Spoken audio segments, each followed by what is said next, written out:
Woo. Happy Manic of Monday.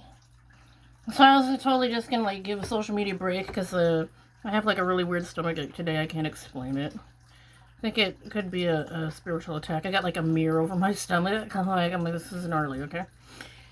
And I was just thinking, thinking about my entity. Okay.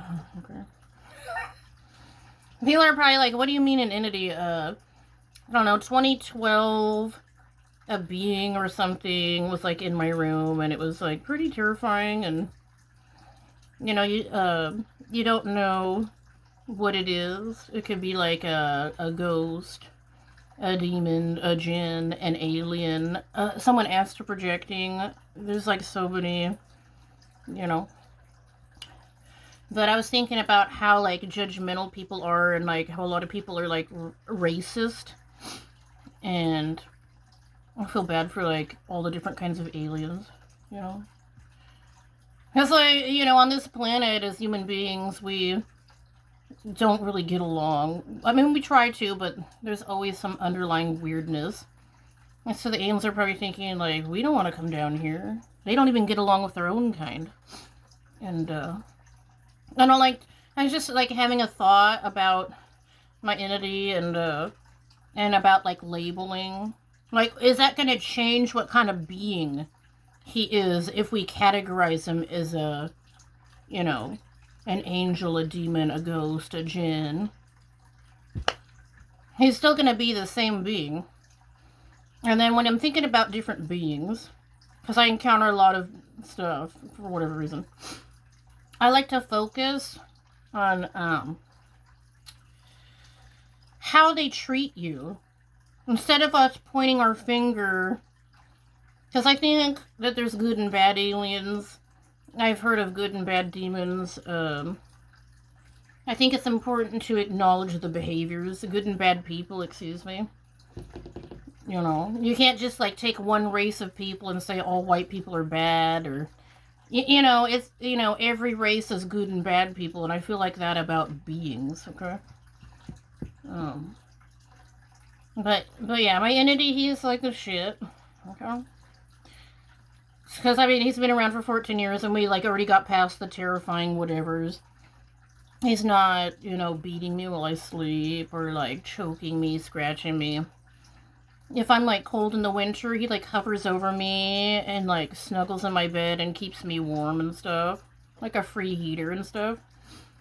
And then if I have the flu, it's kind of annoying. He hovers over me and he makes me sweat out my fever. I'm sweating right now because it's really hot upstairs. With this humidity is terrible and heat rises.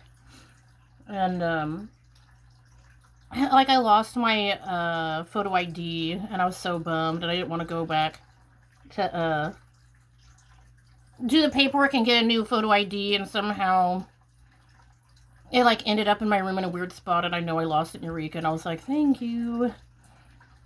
And then there was another time there was a bad amoeba, and we were like picking up seashells, and like everyone was sick in my family. It was like a red tide, I think, like a bad amoeba like at the ocean. And I felt like there was a snake in my intestinal tract. I laid in my bed and thought I was going to die. And entity hovered over me and then crawled inside my body. It was like, held my soul. It was like two souls in one body. And I lived. It was like very spiritual, very different. It's hard to even word it, okay? Most people might, freak out if they had an invisible something with them. Some people might flip out, but I'm so used to ghosts and spirits, and it's weird. I'm just used to the supernatural.